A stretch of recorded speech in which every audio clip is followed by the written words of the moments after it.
We are going to discuss today another important philosopher of the contemporary philosophy called Martin Heidegger. Now, Martin Heidegger himself was a student of Husserl. He was very much inspired by Husserl's phenomenology. Having been inspired by Husserl's phenomenology, Heidegger developed a particular approach to phenomenology, which later the Heideggerian scholars called it hermeneutical phenomenology. It is also known as the question of fundamental ontology. I will explain each of these things in a moment. Be that as it may, definitely his ideas revolutionized the way people philosophized in the 20th century. It was much different from so far what philosophers have been doing, thanks to Husserl's phenomenology. Obviously, that is the inspiration he had, but then he developed it in his own particular way. One of the analytical philosophers or philosophers of science by name Whitehead, also known as a process philosopher, has once remarked, the whole of philosophy is nothing other than footnotes to Plato and Aristotle. In other words, philosophers have not said anything new. They have been only repeating what Plato and Aristotle have been saying. So in that sense, it's only a footnotes to Plato and Aristotle. But we cannot say the same thing with Heidegger, because he revolutionized philosophy for the most part. He brought in some new insights, ideas into philosophy. Heidegger is also often notoriously associated with some kind of Nazi sympathizer and so on, a controversy which has never ended, which debate goes on to what extent he was sympathizing with Nazi, to what extent he was against Nazi. There is no clear answer to that. We'll come back to that during the discussion part. Be that as it may, Heidegger was born in 1889 and lived up to 1976. He was born in a place called Meschhirsch in Germany. He was born in a Catholic family. If you know Germany is predominantly a Protestant country, particularly Lutheran.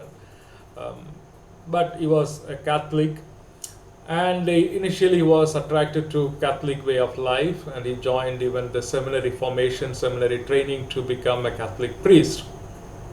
But eventually he realized that is not his cup of tea. He is more interested in philosophical pursuits. So therefore he went to study with Husserl in Freiburg. At that time, Husserl was a well-renowned philosopher, not only in Germany but practically in the whole of continental Europe. People have been going to study with Husserl from different parts of Europe, including from France and other countries as well.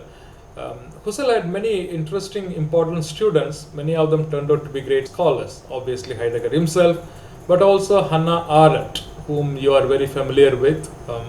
If you are particularly a political science student, I am sure you are very familiar with Hannah Arendt. And also Emmanuel Levinas. I mean, there are a series of such people who have been trained by Husserl himself. Heidegger eventually taught in another university in Marburg, and eventually he replaced Husserl in the University of Freiburg itself. He took the chair of philosophy, succeeding Husserl. A very controversial thing at that time, because many did not expect Heidegger to succeed Husserl, because Husserl was thrown out by the Nazi regime, because one of the important things that Nazis were trying to do is to make sure that from the educational institutions, the important posts that the Jews had, they were trying to remove them from that post, and there was one such attempt. Husserl, being a Jew, he was removed from the chair and it was given to Heidegger. Remember, Heidegger has not published anything until then. But because Heidegger has to be promoted to the chair of philosophy, one of the requirements is that he has some publication. So Heidegger hurriedly published what he was working halfway through, which became a masterpiece later, known as Being and Time. Heidegger, to his credit, has many other works as well besides Being and Time. For example, he has another important work on time and being. He has got another book identity and difference. Then he has got other small essays like what is called thinking, what is metaphysics, and so on. In fact, as I told you, Heidegger's Being and Time was an unfinished project. He has not really completed it. He published it in a hurry because he had to be appointed as a chair of philosophy in Freiburg, replacing Husserl. But then that book he dedicated to Husserl himself. Very ironic. Anyway, but Husserl was very upset, not because Heidegger succeeded him, but Husserl thought Heidegger has completely spoiled this phenomenology. So that was his accusation. In any case, we will leave that debate for a little later. But scholars think his philosophy, particularly as published in Being and Time, is a breakthrough in the history of Western philosophy. Now, Heidegger worked with one central question in this book. Normally, when I teach this another elective called Phenomenology and Existentialism, that time I would have an extensive reading of the book. We shall not do that now.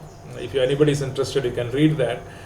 It may be a little, tough, not because the ideas are very hard to follow, but because the German language is such, it has so much nuances, and then the English translation, to be faithful to the German, they have to create new words and so on, therefore it may be a little odd for us. But otherwise, once you get his ideas, it's not very, very difficult in many ways.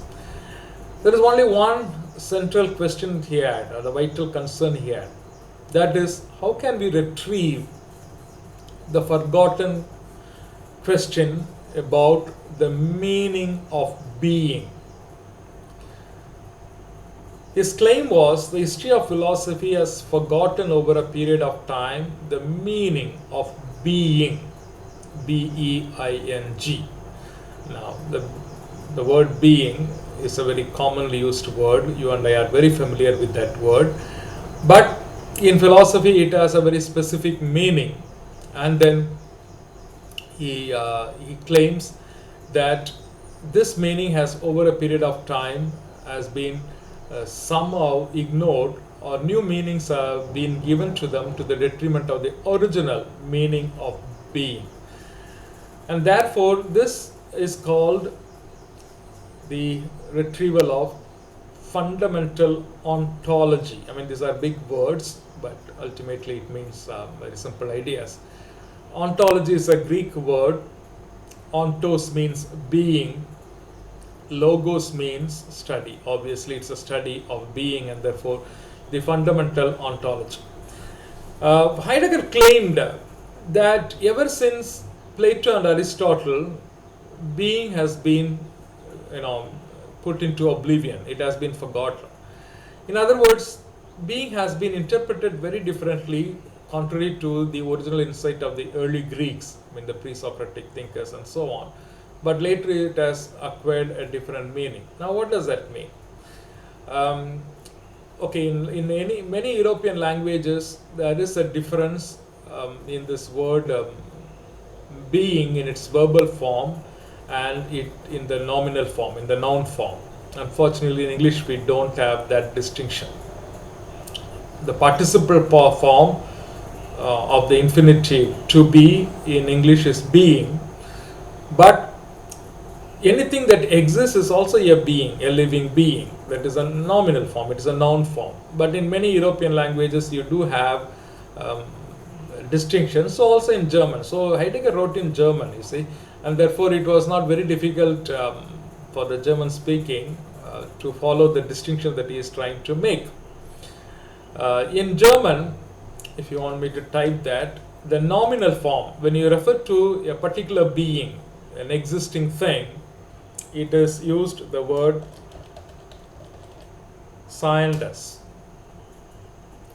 Whereas when you are referring to the participle form for to be, being in that sense, it is sein. Now, by making this distinction very clear, Heidegger says the Western metaphysics eventually focused on scientists, the existing beings, the individual existing entities, rather than on the question of being itself. What does it mean to be? That question has been ignored. The focus has often been only on the existing things. And this forgottenness of sein, being in the participle form, is the forgottenness of this ontological difference between the verbal form, being, and the noun form, being. Now, for example, in English, if you want to use another parallel, running, for example, denotes the verbal form. Somebody who runs, you call him an athlete. It's a different word. So, because being in English has the same word, whether the verb or the noun, there is a little bit of confusion. So, in order to avoid the confusion, the translators often translate sein, the verbal form, the participle of to be, in capital B. But again, that creates even more confusion. When you put something in capital, Western mind often thinks of it as some kind of supreme being. Heidegger didn't think of anything of that type. So that's not the point. But very often some people would confuse these things. All that he is trying to speak about the ontological character itself. He is not talking about anything else. Meaning to say, the verbal form, what it means to be. To give the example, the parallel that I gave you with regard to running and athlete, what makes an athlete an athlete? It's running. So running is the condition for the possibility of someone to be an athlete. So what makes you and I a being, existing entity, is being. Now, being is not an entity, but that is a condition for the possibility for you and I, or for anything, to be. Now, this particular perspective is to be kept in mind, otherwise people may get lost in this whole linguistic jargon, as you might say that. Now, if being has been forgotten, how can we retrieve it? How can I get to know the meaning of to be, in that sense, being? How can I get to know the meaning of it? So Heidegger would say, in order to get to the meaning of being, you should start with the existing being, obviously. Now, which existing being that you can start with? Heidegger would say, the only one being is privileged to ask question about it, which is the human being, obviously. And therefore, you have to start with human being. Now, Heidegger does not use the word in German for human being. Obviously, they don't use human being. Today, we are consciously using a gender-neutral language, but German, it is simply Mann, der Mann. That denotes both, the human being in general, not just the man, but for man also is der Mann, but that is also the same word used for human in general. So der Mann, that is the word, but if you want me to type that word, let me type that. Some of you, if you know German, you know that there is simply the article. Germans always use article with noun, and the noun can be masculine, feminine, or neuter. So also the article which precedes that would be masculine, feminine, or neuter. Mann is masculine, therefore der Mann. But Heidegger does not use this word to denote human being. He coins a new word called Dasein. And he does it for a purpose. He is not saying, he is not just creating it for the fancy of it, but he uses the word Dasein to show that this human being who is privileged to raise a question about the forgotten, question about the forgotten meaning of being again understood in sein, the verbal form, is a being who is thrown to existence. Now, Now you can understand why Heidegger is often also um, you know characterized as some scholars as existentialist. But remember, Heidegger never liked to be called an existentialist. We may call him existentialist for certain reasons, but he had certain reasons why he didn't want to be called existentialist. I'll come back to that a little later. Um, the privileged entity, the human being, is someone who is thrown to existence. He does not exist on his own. He or she does not exist on his own. There is a certain, there's a certain thrownness, facticity, as he calls this. In other words, I and you did not have the choice to come to exist. We are just there. That's the idea of thrownness. We are thrown to existence.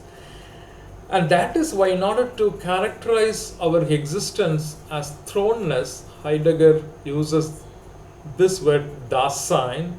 Da means there, Sein you already know, being there. So human being is someone who is just there, being there.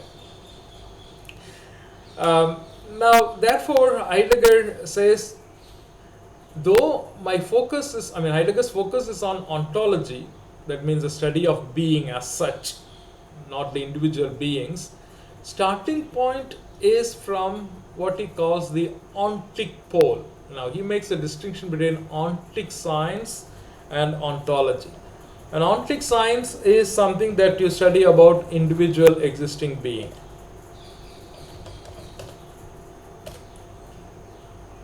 Whereas ontology is being as such. Okay. Now, therefore, he is interested in the fundamental ontology, but the starting point or the perspective to study the fundamental ontology is from the ontic pole of Dasein.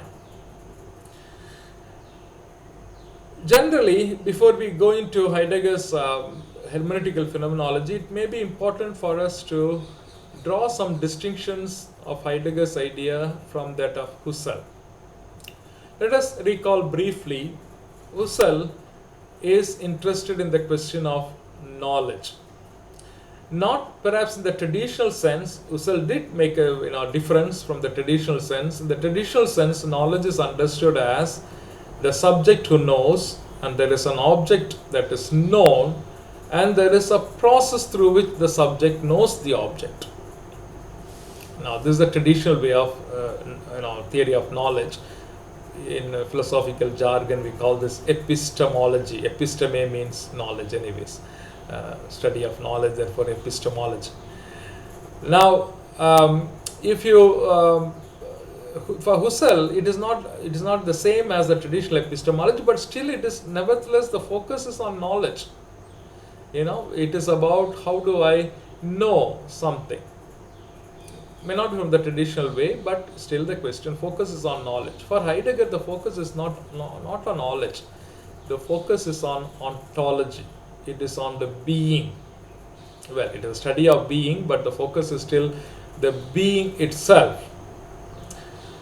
Now, therefore, already there is a difference. In other words, Heidegger looks at the existence itself, existence per se. So it is not about just knowing, but about being, about existence. There is a difference between just knowing and being.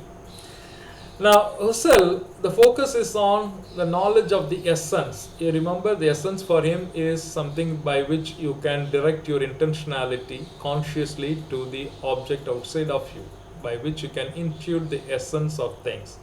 You have to bracket out the natural attitude and so on and so forth. Now, for Heidegger, the question is not to know the essence of any existing thing at all. It is merely clarifying the meaning of being. For Husserl, in order that you get to know the essence of the object outside of you, you need to rise above your prejudices, your bias and everything. You should bracket out and so on. There is a way in which the self needs to transcend itself. So the subject, it's a transcendental subject. It cannot be rooted in anything, in its tradition or anything, because then it will be probably leading to prejudice and bias. You will still be part of having the natural attitude. For Heidegger, it is quite the opposite. The privileged entity Dasein starts clarifying the meaning of being by being in the world. Now, this is an important expression. I'll come to that in a moment, what it means.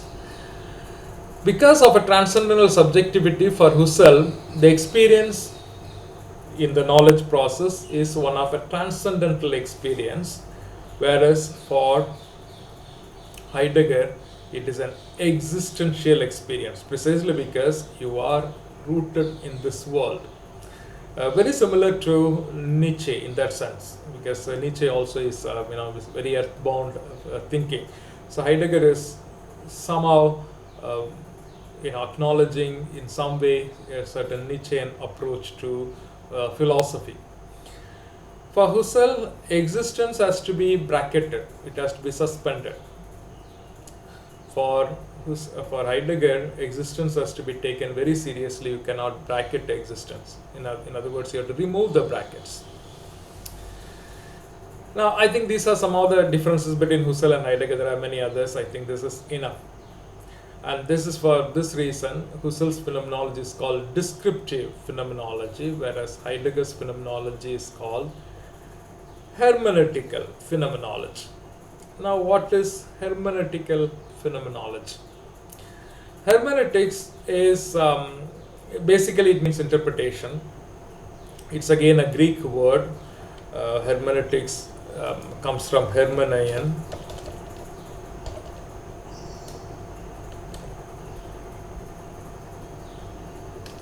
which means to interpret. Obviously, this idea of interpretation in English is a little bit impoverished, because hermeneion is much more than merely interpretation, because it goes back to the Greek god Hermes, who is a messenger god, who is supposed to give message from the world of gods to the human world. And obviously, when you are communicating, you are not merely communicating. There is also a certain way in which you are interpreting the message, because you don't speak the same language. The world of gods and the human language, they are not the same.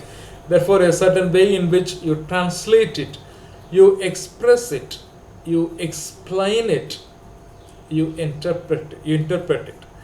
Now, in a way, you are trying to make certain things intelligible to the humans, the message of the gods, but at the same time, it also remains unintelligible in many ways, because there is no way in which you can fully capture it, the message of gods. Any interpretation is likely to be bound by a certain obscurity. In as much as you reveal a message, there is also a certain hiddenness of the message. That is why this is the word hermeneutics is much more comprehensive than mere interpretation. Of course, in interpretation you can have these nuances, but very often when you say interpret, it is like a very it's a very straight kind of thinking we have, as though somebody can interpret something crystal clear. No, there is always gray areas which are not expressed, which are not explained, which remains covered. Not necessarily everything is uncovered in that. Now, hermeneutics developed as much before Heidegger. In fact, humans always have been hermeneutical in any ways, because we have been all the time interpreting. Now, interpretation is not only to do with language. We interpret everything we experience. We try to express, we try to explain. Not that we can do it in a perfect way, but then that is part of being human, because that is what you experience is something that you would like to communicate, and therefore interpretation is part and parcel of human life. Not only in terms of language. Of course, when humans begin to speak and coded their message in language, obviously the decoding becomes part of the hermeneutical process. Though humans have always been hermeneutical emerged as a specific discipline, scientific discipline in the 19th century, again in Germany. This was particularly done by Schleiermacher.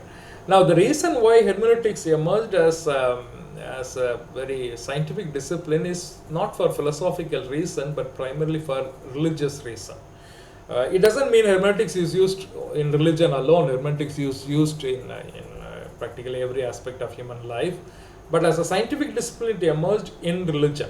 The reason, the context is because of Luther's Reformation, which happened many centuries ago.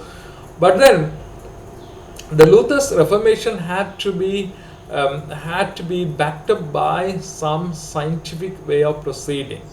One of the claims of Luther historically, if you are not so much aware of it, you might have heard about, if you are a history student or if you know something about European history, you do know about Reformation and so on, which happened in the 16th century.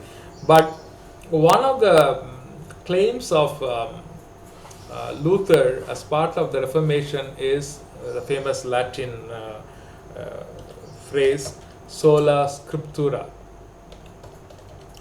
Now, it simply means only the scripture. Now, Luther was reacting to the church of his time, the Catholic Church of his time. Luther was a Catholic priest himself anyways. But he was reacting to the Catholic Church because he said, what we need to have is only the scripture as authoritative and binding, and not the tradition. So Catholic Church gave also equal importance to the tradition, certain practices, certain beliefs that emerged as part of tradition, certain rites, certain rituals, all these kind of things. And Luther was trying to react to that, saying that these are all human made. Now, what is for us unique and true, and what we all should abide by, what we should consider as something authoritative for us, is only the scripture. Now, it sounds a very good idea, very novel, and therefore the whole of Lutheran church began, and he had many followers and so on and so forth. But then it created a bit of problem. How on earth we can understand the meaning of scripture, because it is written, it is coded, and it needs some interpretation. And if you and I keep reading in many, very different ways, ultimately there is going to be, we are opening up a Pandora's box. There is no end to it, how we can understand it. People can have very many different readings, and even sometimes conflicting and contradictory readings.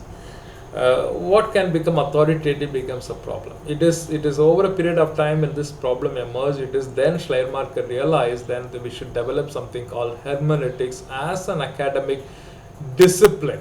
Now, the whole idea again, it's about the focus is in the hermeneutics is about knowledge. How do we know the true meaning of a written text? That is how it emerged. Obviously in the context of the religious literature, scripture.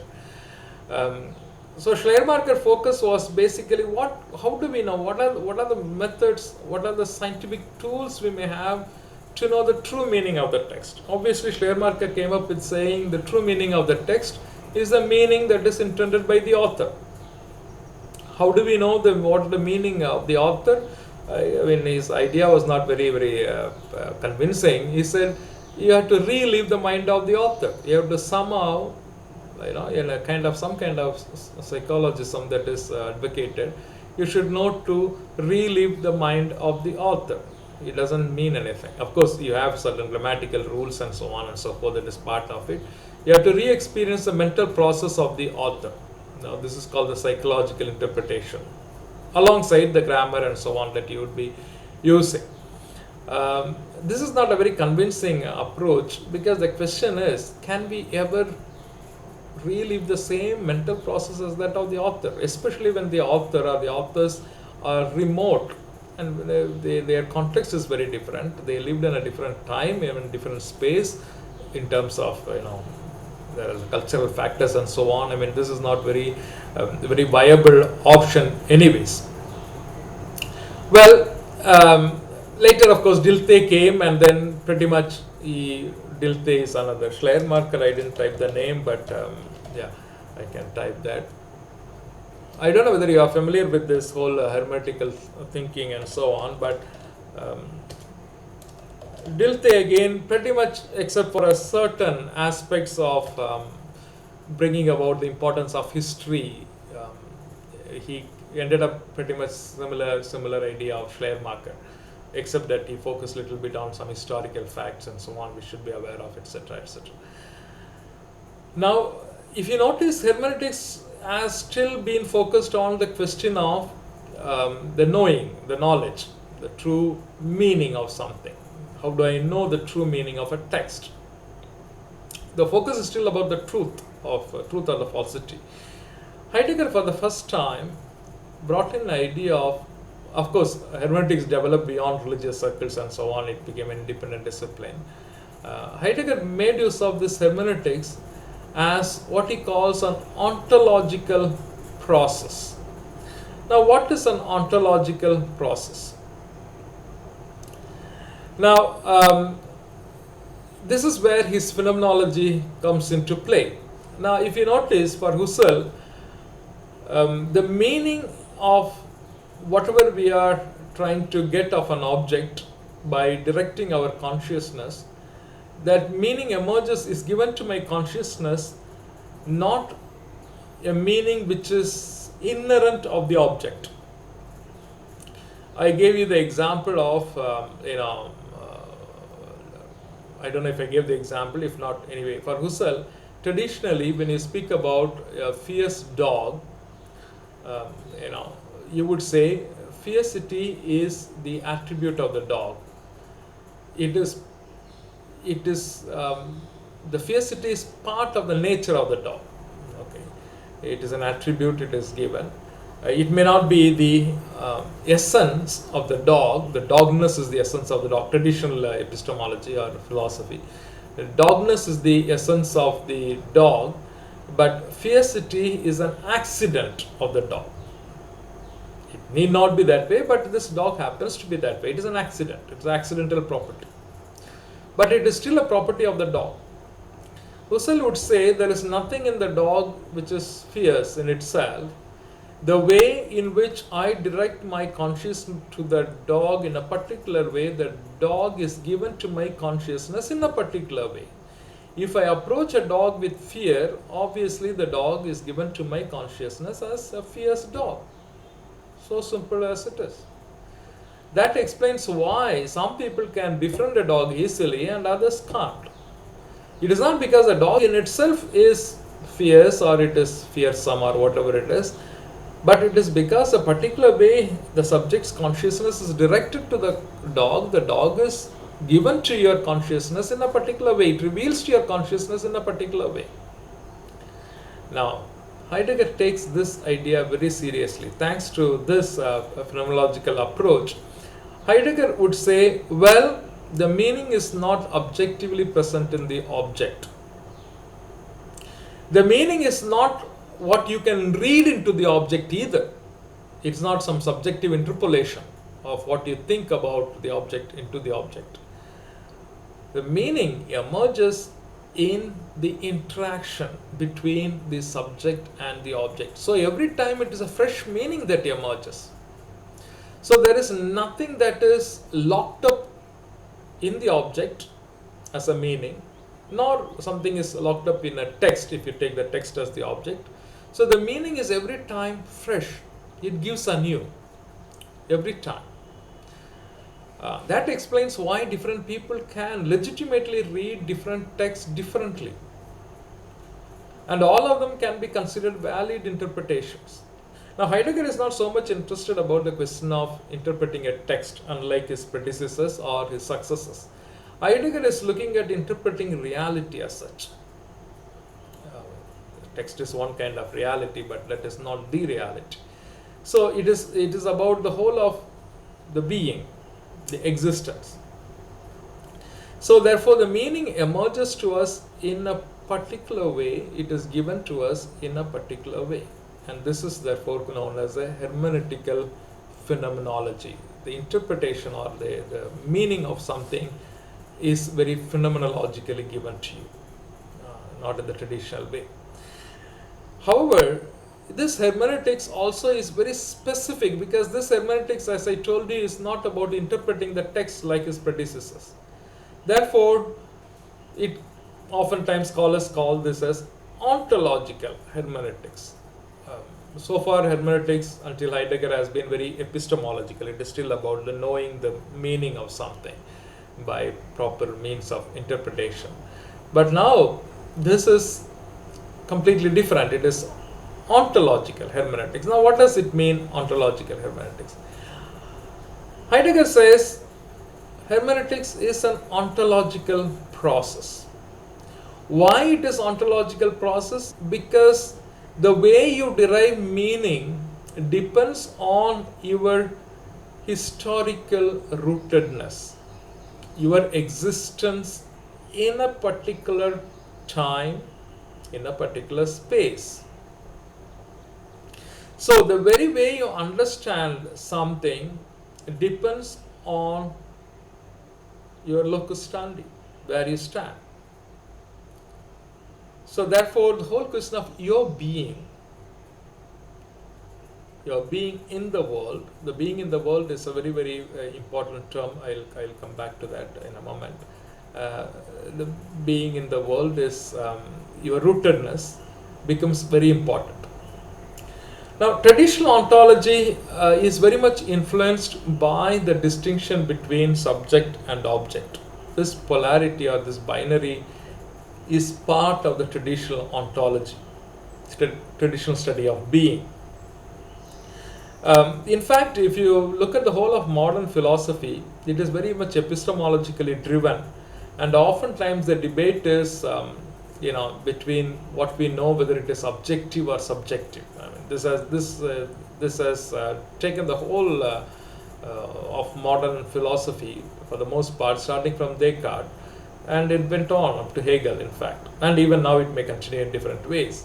So it is like philosophy is like a pendulum that swings between the subject and the object. Some people would say, well, the focus is on the subject; others would say it is on the object, and so on. For example, we have this, the Descartes' rationalism, or we have the Hegel's idealism. They all emphasized on the subject. We have Hume's empiricism or Comte's positivism. We did study about Auguste Comte right in the beginning, or Ayer for that matter. They all emphasized on the object to be known. So the focus is very different. For Descartes and Hegel, it is a subject. Therefore, the idea matters, that your reasoning, your rationality matters. For others, what is given to your senses is primarily given to you by the object that is outside of you. So the object matters. So that is how it has always been a pendulum swinging from one end to another. Now, obviously, Husserl's phenomenology has reconciled to that for the most part. So, taking inspiration from Husserl, Heidegger shatters this dichotomy between subject and object. So Heidegger would say, now phenomenology helps us to go beyond this binary of subject and object, which is part and parcel of traditional ontology. Heidegger rather would go back to the etymological meaning of phenomenology. Now, phenomenology, the term is made of again two Greek words. You will kind of come to learn many Greek words. Two Greek words, phenomenon, I'm typing as I'm talking to you, and logos. The word logos itself is coming from its verbal form legein. Okay. Phenomenon is derived from phanestai.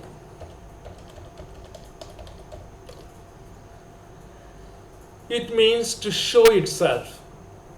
So phainastai in its etymological meaning simply means to show itself, something to show itself.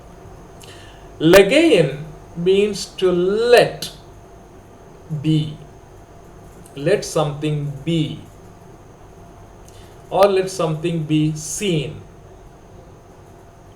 It's a lighting. Legein is a lighting process. So phainastai is that, to show itself.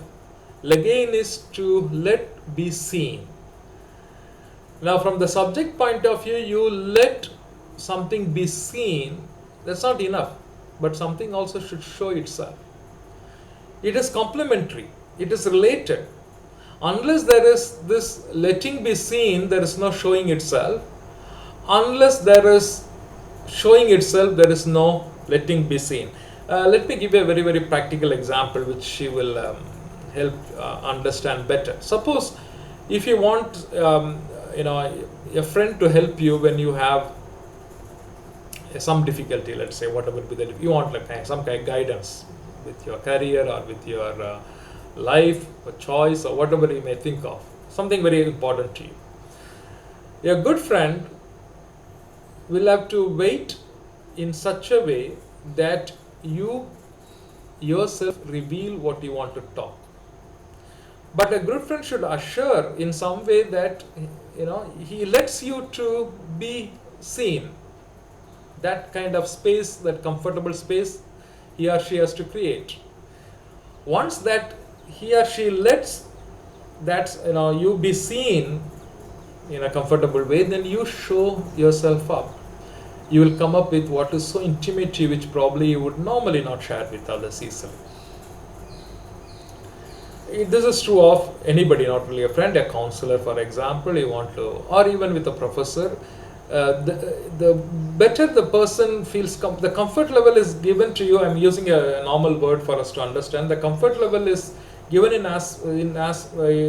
to you in as much as there is a possibility, there is a way in which the other lets you be seen the way you are, without any judgment, without any kind of trying to repress that. Then you will obviously hide. You are not going to show yourself. You get that what I am saying? Like even in the parents-children relationship, the parents are creating a space of letting you be seen in whichever way you are. Then you will be comfortable showing yourself. Otherwise, you will wear your own mask. You will pretend to be something else. I was told some time back, people have two kinds of account. One is Insta, another is Finsta. Finsta is where you can be yourself. Insta is where you have to be with little mask. Well, I mean, I'm just kidding here for you to, because there are some company where you can be seen as you are. In some other company, you don't want to be seen as you are, because there is no way the other is letting you be seen that way. So that it is related. Now you get what I am trying to say. So therefore, the entity shows itself only in relation to Dasein. Come back to Dasein. Dasein is the privileged entity, obviously, the human person. The way the human person lets the other be seen, the other, whether it's other person or whether other thing, it shows itself, a person or a thing. Okay. So the meaning of whatever you are relating to, a person or a thing, is not static. The meaning of what is shown to you depends on the way you let that object, a person or a thing, be seen. You give that freedom, if you want to use a word, to understand that better. For example, Heidegger would say there is no fixed meaning for the pen, for example. It is in Dasein's way of writing, the pen shows itself as something for writing. The meaning of hammer is not in hammer. The hammer shows itself as capable of driving a nail into the wall, the way in which Dasein lets it be seen that way. in the way the Dasein makes use of that. So it is Dasein's existential relation to the other being, things or persons, that matters, not Dasein's knowing. Now I am not sitting and saying I am a subject, I have this object here, okay, this is a hammer, how do I know? No, not that mental process. It is in my existential relation of, doing something with the hammer or doing something with a person. This is called, Heidegger calls this as an enabling process. We often use that in our psychology and so on. We have to enable people, right? Um, that's what it is, basically. Enabling process is essentially hermeneutics, and that is basically understanding for Heidegger. So understanding is not an intellectual comprehension. It is, the ability of Dasein to be himself or herself. It is ontological. Understanding is not epistemological. It is not merely an intellectual work. It is not a mental process. It is your ability to be yourself. Your potentiality of being, in other words, is ontological, not epistemological. I know I have said so many things now. I shall end the lecture now. We'll come back because we have got Heidegger next, this Friday as well. I'll come back to that. So I will stop the lecture now. We'll open up for discussion. Thank you.